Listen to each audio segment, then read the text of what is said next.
I'm 62 years old and I've been knocked down 3 times in my life. First time was when my mama died. Second time was when my baby girl left for college. The third time? That was standing in my own kitchen on a Wednesday afternoon, looking out at my swimming pool and knowing something wasn't right. It was 3 o'clock. The house should have been empty. My husband Marcus was supposed to be at the hospital doing surgery. I was supposed to be at work. I'm a divorce lawyer, been one for 20 years. But something told me to come home early that day. And there it was. The water in my pool was moving funny, like somebody had just been swimming in it. I put my briefcase down and looked closer. 2 towels on the deck. My good towels, the expensive ones I bought myself for Mother's Day because nobody else was gonna do it. They were wet. Somebody had been using them. Then I saw the wine glasses. 2 of them. One was empty. The other one had lipstick on it. Red lipstick. Not my color. I don't wear red lipstick. I'm a lawyer. I wear respectable colors. That pool, Lord, that pool. I fought for that pool. 7 years of mortgage payments. 7 years of telling Marcus, I'm not buying no house without a pool. He thought I was being difficult, but he gave in eventually. Now somebody else was swimming in my pool. In my house. Using my things. I walked outside. It was hot. August in Baltimore is always hot. The water was still warm. Whoever had been swimming hadn't been gone long. I checked my phone. Marcus had sent me a text that morning. Complex surgery today. Don't wait up for dinner. Same text he'd been sending me for months now. But I'd seen his hospital reports. They come to my email for the insurance. His hours had been dropping. Way down. But somehow he was working late more than ever. The math wasn't adding up. Now I'm not the type to get hysterical. I've sat across from murderers and kept my cool.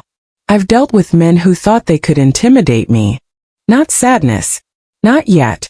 Anger. I did what I do best. I collected evidence. The wine glasses went in a bag. The blonde hairs I found in the shower. Clearly not mine. I've kept my hair natural and short for years. I saved those too. I took pictures. I wrote down times and dates. Everything documented just like I teach my clients to do. When Marcus came home that night around midnight, I was in the living room working on a case. Not our case, somebody else's divorce. Safer that way. Rough day. I asked him, keeping my voice normal. He looked tired. Or maybe he just looked guilty. Yeah, that surgery took forever. I'm exhausted. Go on up and get some rest. I told him. I've got a big meeting tomorrow. He went upstairs and I sat there looking at my case files. All these years, I'd been helping other women catch their cheating husbands. And now I was one of them. The next day I called Paul Anderson. He used to be police, now he's a private investigator. Good man. Discreet. I need cameras, I told him. Pool area, yard, all the entrances. And I need you to find out about this woman. I showed him a picture. Jasmine, 32 years old. Works as a fitness trainer at the gym where Marcus suddenly started working out, all the time. Paul looked at the picture and then looked at me. Mrs. Harrison, I can do this. But be careful. Sometimes getting evidence changes you. Don't let this turn you into somebody you're not. I'm a divorce lawyer, I said. I've always been who I am. He installed the cameras. I could watch everything on my phone. And for 2 weeks I watched. Jasmine came on Tuesdays and Thursdays. Sometimes Wednesdays. She had the gate code. She had the alarm code. She walked right in like she owned the place. She'd go straight to my refrigerator, the food I bought with my money, and pour herself champagne in my crystal glasses. Then she'd go out to the pool, strip down to her swimsuit, and dive in like she belonged there. Sometimes Marcus would show up later. He'd change out of his work clothes into something casual, something I'd never seen him wear. They'd laugh. They'd touch. They'd act like nobody was watching. But I was watching. I saw everything. At work I was perfect. Professional. Nobody knew what was happening at home. My partner Olivia could tell something was wrong, but she didn't ask. She knew I'd tell her when I was ready. At home I was polite. Made dinner. Had conversations with Marcus about his fake day at work. We were like 2 strangers living in the same house. After 2 weeks, I showed Olivia the footage. 15 minutes of video showing everything. My husband, his mistress, my pool, my house. Olivia sat there silent for a long time. Finally she said, "Valerie, I'm so sorry." "Don't be," I told her. "I'm not. What are you gonna do?" "What I do best. Build my case. Protect what's mine." And then hit him so hard he'll never forget it. That Sunday, I went to the pet store on Jefferson Avenue. Young man behind the counter looked up from his phone. "I need tadpoles," I told him. "A lot of them. And 2 big frogs." He blinked at me. "That's unusual. You building a pond?" "Educational purposes," I said, sliding cash across the counter. "My grandchildren are visiting." The lie came easy. After 20 years as a lawyer, I knew which truths to tell and which ones to keep to myself. Then I went to the hardware store. Got some tarp, some stones, a net. Regular stuff. Nothing suspicious. When I got home, Marcus was out at another one of his conferences, which is what he started calling his afternoons with Jasmine. I worked careful and steady. Put all those tadpoles in the pool. Put those 2 big frogs in there too. They were harmless, but they looked scary. Then I covered half the pool with the tarp and weighted it down with stones. Made it look like the pool company was doing maintenance. From the house, you couldn't see what was in the water. Not until you were right up close. Not until you'd already decided to go swimming. I sat on the porch with my sweet tea and waited. Tuesday, 2:47 p.m. Right on schedule, Jasmine's red car pulled up. She got out wearing confidence and a new swimsuit. Carrying champagne like this was her summer home. I watched from the kitchen as she pulled back the tarp. Watched her face when she saw those tadpoles swirling around. Watched her freeze when one of those big frogs came up to the surface. That woman screamed loud enough to wake the dead. She jumped out of that pool so fast she almost fell. By the time she got to her phone, she was hyperventilating, leaving wet footprints all over my deck. She called Marcus. I heard every word through my cameras. There are things in the pool. Frogs and tadpoles and I don't know what. Marcus, somebody knows. His answer was all excuses. Probably kids playing a prank, he'd handle it, don't worry. But I heard the fear in his voice. He was starting to realize he wasn't invisible anymore. When Marcus came home that evening, I was reading the newspaper at the kitchen table. "Neighbors called," he said, not looking at me. "Something about wildlife in the pool?" "Oh." I didn't look up. "That's strange." "Yeah. I'll call someone tomorrow to clean it out." "Good idea." He stood there, searching my face for some sign that I knew. But I gave him nothing. After 20 years in courtrooms, I had that down to a science. That night, I slept better than I had in months. The frogs were just the beginning. What came next required more planning.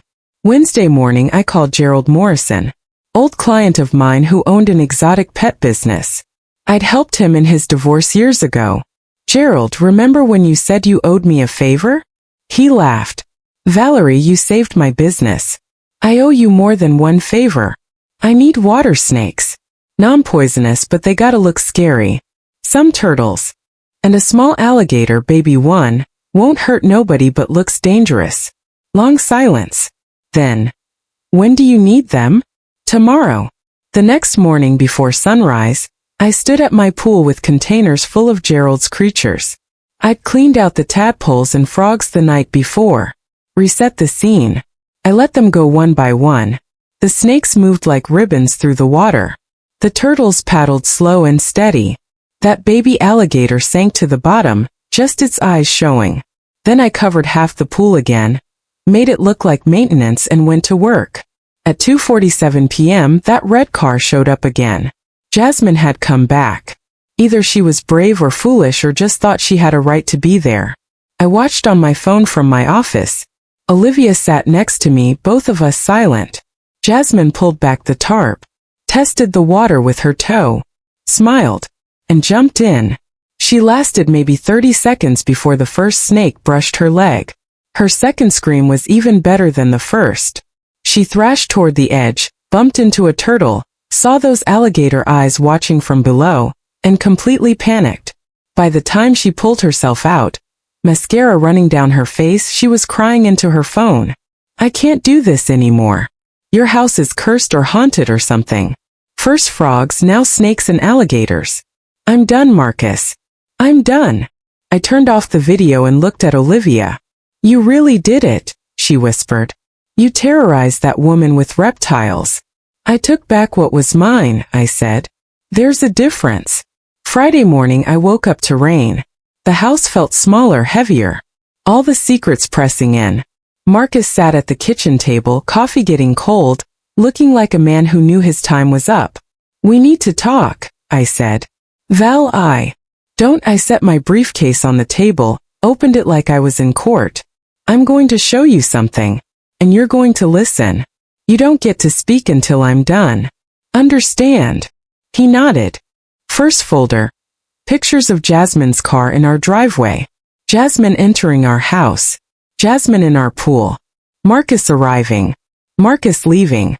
2 months of proof, all dated and time-stamped. Second folder. Financial records. Withdrawals. Restaurant charges. Hotel stays during his supposed hospital shifts. Third folder. His actual hospital reports. The truth about his hours. The lies about where he was. Marcus looked at each page like he was reading his own death certificate. How long have you known? Long enough. I pulled out the final folder. This is the divorce petition. I get the house, the retirement accounts, the investments. You get what you brought into the marriage and what you can prove you earned on your own. Valerie. I said, listen, my voice stayed calm. You gave a stranger the codes to our home. You brought her into our space. You used my pool, my towels, my everything to build your little fantasy. While I was working 60-hour weeks to keep us comfortable. I didn't mean. That's the problem, Marcus. You didn't mean anything. You just did it. And now you pay for it. He sat quiet for a long time. I watched something die in his face. Not love, that was gone already, but maybe the last hope that this could be fixed. What about her? He asked. What about Jasmine? I smiled. Cold smile. Jasmine ran. She called you crying about snakes and alligators. Said your house must be cursed. I'm guessing you haven't heard from her since. His face told me I was right. She wanted the lifestyle, Marcus. Not you. The moment things got complicated, even something as simple as wildlife in a pool, she disappeared. Because none of it was real. And this. He pointed at the folders, the evidence. This is real. What's real, I said quietly, is that I built this life, this career, this house, this peace, and you treated it like a backdrop for your midlife crisis. What's real is that I won't be disrespected in my own home anymore. I pushed the papers toward him. Sign them. Today. Or Monday I file in court, and everything I've shown you becomes public. Every picture, every lie, every moment you thought was private will be shown to a judge. Your coworkers will know. Your mama will know. Everybody will know exactly who you became. His hand shook as he picked up the pen. I watched him sign away 20 years with 3 signatures, and I felt nothing but relief. After Marcus left, the house breathed different. The rooms felt bigger. The walls relaxed. Everything settled like it could finally rest. First week I moved through the house in a daze. Opening closets that only had my clothes. Drinking coffee from wedding gift mugs that were just mine now. The pool became my first project. I hired a company to drain it completely. Then I turned it into a koi pond. Put Japanese maple trees in the corners. Lined it with smooth stones. Built a little wooden bridge over the center. Got orange and gold fish that glided through clear water with no memory of what came before. Cost me $8,000. Best money I ever spent. My daughter came home from New York for the weekend. She stood in the kitchen doorway, 24 years old and already wiser than me, and just looked. You okay, Mom? I am, and I meant it. You know this wasn't about you, right? Him cheating, the lying, that was all him. You didn't do nothing wrong. I know that in my head, I said, pouring us both wine. The expensive kind I'd been saving. But knowing it and feeling it are 2 different things. She sat across from me. I'm glad you're letting yourself be human. Didn't have much choice. Yes, you did. Lot of women stay. I thought about all the women I'd represented over the years who stayed too long, who chose familiar misery over unknown freedom. I couldn't, I said. Not because I'm stronger. I just couldn't keep living in a home that didn't feel like mine anymore. We spent the weekend cleaning closets, painting the guest room, planting roses. Small acts of taking back my space. Marcus's mama called on a Tuesday evening. Her voice careful and sad. Valerie, I don't know what to say. You don't have to say nothing, Margaret. This isn't your fault. I raised him better than this. You raised him just fine. What he became was his own choice. We met for lunch the next week. Good soul food place she loved. Best fried chicken in 3 counties. She looked older, worn down by watching her son fail at being honorable. You were always too good for him, she said quietly. Don't say that. We were right for each other once. People change. Sometimes they grow apart. He's living in a studio apartment now. Can barely afford it. That girl left him the minute things got real. Jasmine wasn't built for real life, I said. She wanted the Instagram version. Pool parties and champagne. When reality showed up, she ran. And you? Margaret looked at me with eyes that had seen too much. What do you want? I want to wake up in my own house without wondering who's been there. I want to drink my coffee in peace. I want to be enough just by myself. She reached across the table, took my hand. You've always been enough. I hope you know that. After she left, I sat in my car in the parking lot and cried for the first time since it all started. Not for Marcus. Not for the marriage. But for the version of myself who thought being enough for someone else mattered more than being enough for myself. Fall came with its usual show. Leaves turning gold and red before dying. I'd always loved fall. The reminder that death is just change, that endings make space for new things. I took up painting. Not good at it, but I focused on it the way I used to focus on legal briefs. Watercolors mostly. Terrible landscapes of my garden, the koi pond, the way light came through my kitchen window at dawn. Olivia came by most evenings with wine and her own divorce stories. Her ex remarried quick, had a baby, was living the life he said he didn't want. Does it hurt? I asked her one evening, both of us on my porch watching the sunset. Not the way you'd think. It don't hurt that he's happy. It hurts that he gets to pretend none of it mattered. Like our whole marriage was just practice. But you moved on too. No. She looked at me. I moved forward. That's different. Moving on means you forget. Moving forward means you carry it with you, but it don't carry you. I thought about that. How I was still carrying 20 years of marriage but not being weighed down by it anymore. The house had changed around me. New furniture. A reading corner by the window where I spent hours with novels I never had time for before. The guest room became an art studio. The garage got a pottery wheel I'd been promising myself since college. My law practice continued, but I got pickier about cases. I'd spent 20 years representing women in the worst moments of their lives. Now I wanted to represent them in their comebacks, their refusals to let betrayal define them. One Thursday in October, a woman named Teresa came to my office. 47, married 22 years, just found out about her husband's affair through a text on his iPad. She sat crying and asked what they all ask. What do I do? I looked at her. This woman who'd given her whole adult life to a man who paid her back with lies, and I told her the truth. You got 2 choices. You can stay, work through it, rebuild. Some marriages survive cheating. Some people do the work and come out stronger. And the other choice? You can choose yourself. You can decide that trust, once broken like this, can't be fixed. You can decide you deserve a life where you're not constantly wondering, checking, playing detective in your own home. Which did you choose? I smiled. Real smile this time. I chose myself. And I've never slept better. Marcus texted occasionally. Brief messages about paperwork. Shared accounts that needed closing. I responded professional, courteous, emotionally distant. He never asked how I was. Never apologized, never explained. And I realized I didn't need him to. His apology wouldn't change nothing. What mattered was that I'd stopped needing anything from him at all. The divorce finalized on a Tuesday in November. Cold rain falling. Olivia came with me to the courthouse, stood beside me as the judge signed the paper dissolving 20 years of marriage with one stroke of her pen. Walking out of that courthouse, I felt lighter than I had in years.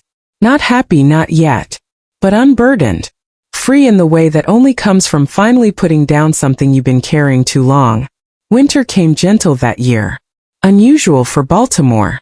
The garden died back slow, giving me time to prepare. I cut back the roses, mulched the beds, covered the koi pond to protect it from birds. I developed routines. Morning coffee on the porch, even in the cold. Evening walks through the neighborhood, really seeing the streets I'd driven through blind for years. Saturday mornings at the farmer's market, buying vegetables I'd actually cook. I joined a book club, something I always said I'd do someday. Someday turned out to be a Thursday evening in December, sitting in a stranger's living room discussing Toni Morrison with 5 other women who'd lived long enough to understand that stories were just different ways of telling the same truth. The holidays came. First time in 20 years I didn't host Christmas dinner. Didn't buy a tree, didn't hang lights, didn't pretend force cheer could cover up an empty house. Instead, I flew to New York and spent a week with my daughter, sleeping on her uncomfortable couch, eating takeout, watching her navigate the life she'd built. On Christmas Eve, she took me to a jazz club in Harlem. We sat in the back drinking whiskey that cost too much, listening to a woman sing about heartbreak like it was something holy. "Mom," my daughter said between sets, "I'm proud of you." For what? For not staying. For not making yourself smaller. For being angry and messy and human. She squeezed my hand. "My whole life you've been perfect. I'm glad you're finally being real." I squeezed back and said, "I'm proud of you too." January brought clarity like it always does. New Year forcing you to reckon with what you became versus what you intended. I stood at my kitchen window New Year's morning, coffee in hand, looking at the koi pond where the pool used to be, and I realized I couldn't remember what it looked like before. The past was becoming past. Not forgotten, not erased, but changed into something I could carry without it carrying me. I started volunteering at a women's shelter, teaching basic legal rights to women escaping abuse. Not divorce cases, survival. How to get a protective order. How to hide money. How to disappear when disappearing was the only option. One evening, a woman named Keisha asked me why I did this work, why a successful lawyer would spend free evenings in a rundown building teaching women who couldn't pay. "Because somebody needed to teach me," I said. "And nobody did. I had to teach myself. And I don't want nobody else to have to learn that way." She nodded, understanding. "What did you have to learn?" That I was enough. That being alone wasn't the same as being lonely. That the life I built mattered, even if the person I built it with didn't value it. "And are you?" she asked. "Enough." I thought about it. Really thought about it. The house that was mine. The career I'd built. The friendships I'd kept. The daughter who turned out better than I had any right to hope for. "Yeah," I said. "I think I am." Spring came late that year, but when it came strong. The garden exploded with life. Roses I'd planted in fall opened up wild. The Japanese maples leafed out red and green. The koi got bold enough to eat from my hand. I spent my 63rd birthday alone, and it was perfect. I cooked real dinner, the kind that takes hours and dirties every pot, and ate it on the porch watching the sun set over my garden, my pond, my life. Marcus sent a text. "Happy birthday, Val. Hope you're well." I deleted it without responding. Not from anger, not anymore. Just because there was nothing left to say. We'd become what we were always going to become.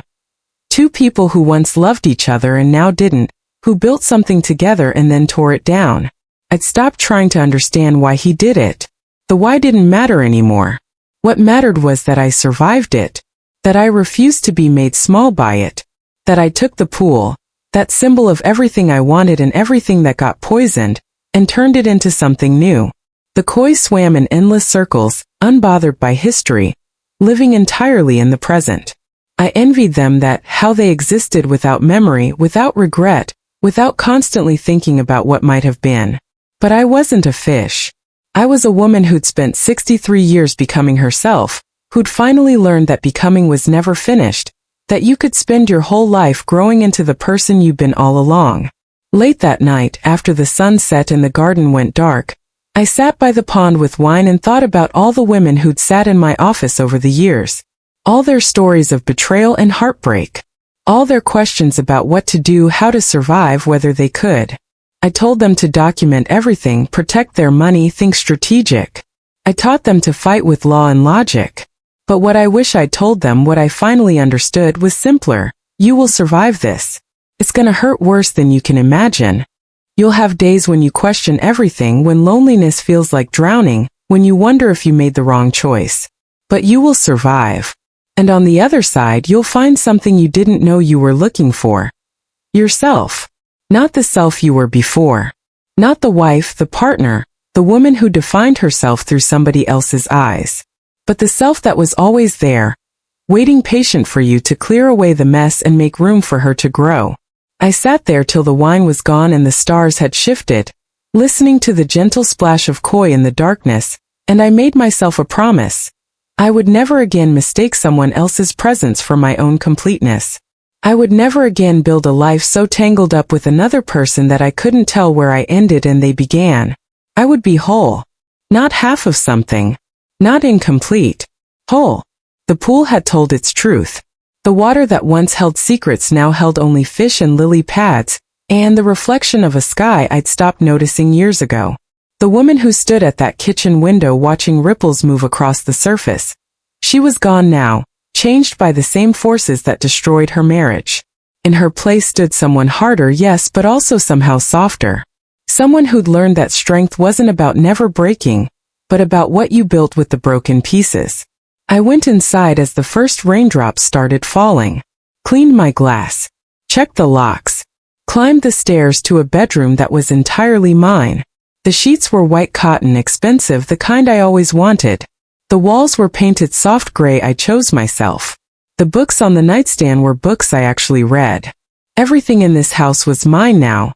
Every choice, every color, every piece of furniture exactly where I wanted it. It should have felt empty. Should have felt like loss. Instead, it felt like coming home. I slept that night without dreams, without that restless half-awake feeling that had plagued me for months. I slept like a woman who'd put down a burden she'd been carrying so long she forgot it had weight.